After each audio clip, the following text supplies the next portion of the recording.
Je suis pédiatre cancérologue. Je viens de passer 35 ans aux États-Unis à New York, où j'ai travaillé dans un hôpital de cancérologie. Et j'ai pris ma retraite en 2022. J'ai rejoint l'association Enfants Cancer Santé en 2023 pour continuer le combat que j'ai commencé et que je continue toute ma vie contre le cancer des enfants.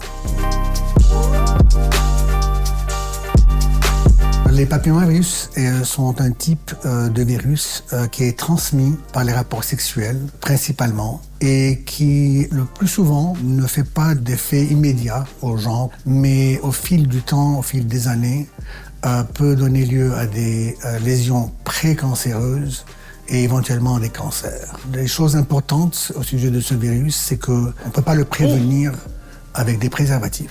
Il atteint aussi bien les filles que les garçons.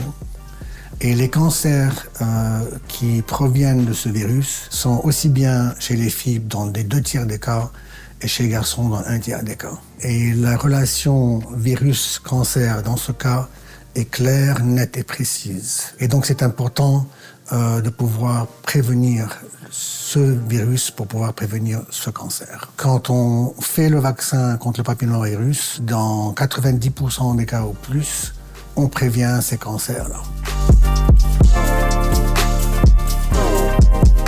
Contrairement à tous les vaccins que l'on voit, que l'on a au cours les vaccins qu'on donne aux enfants, le tétanos, la polio, la coqueluche, la diphtérie, la grippe, etc. Quand on donne ces vaccins-là, la prévention marche tout de suite et on sait par exemple si en octobre-novembre je me fais vacciner contre la grippe, je sais que dans l'année qui suit, il est improbable ou très peu probable que je vais avoir la grippe. Dans le cas du papillomavirus, c'est un petit peu différent. On fait le vaccin aujourd'hui et cet effet, on ne va pas le voir, mais on sait qu'il existe et il va avoir lieu. Des années plus tard, cette personne qui a pris ce vaccin sera immunisée contre le papillomavirus, donc aura beaucoup moins de chances d'avoir un cancer et de passer ce cancer à sa compagne ou son compagnon. Quand on parle de médicaments ou de maladies, il y a deux choses importantes. Que ce soit efficace et que ce soit sûr. Dans le cas du vaccin contre le papillomavirus, le vaccin est efficace et on sait aujourd'hui, après 2 décennies, que ce vaccin est aussi sûr. Le principe de ce vaccin est de se faire vacciner avant les premiers rapports sexuels.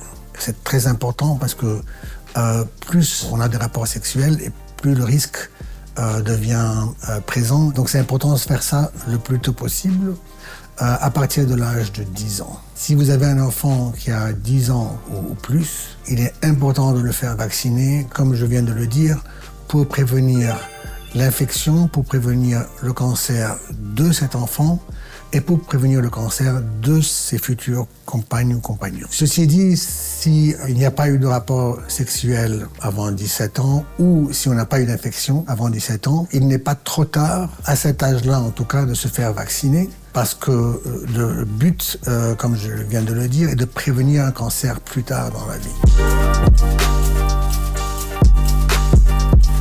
C'est un vaccin qui est efficace, c'est un vaccin qui est sûr. Un vaccin qui prévient les infections au papillomavirus et les cancers dus à ce virus. Le problème, c'est que si on ne fait pas ce vaccin et qu'on a cette infection et qu'on a ce cancer, c'est trop tard, on ne peut plus faire marche arrière. Donc, comme on dit en anglais, it's a no-brainer. Ce vaccin doit se faire en 2 ou 3 doses. Donc, il est très important de ne pas en faire qu'une seule, parce que ce ne sera pas efficace, et donc de faire les 2 ou les 3 doses. C'est important de mettre ça sur votre calendrier. Ça demande une petite organisation, mais après ça, c'est une vie de tranquillité, donc c'est très important à faire. Si vous vous faites vacciner dans le cadre d'une campagne de vaccination dans les collèges, ce vaccin est gratuit. Sinon, de toute façon, il est remboursé en grande partie par la sécurité sociale.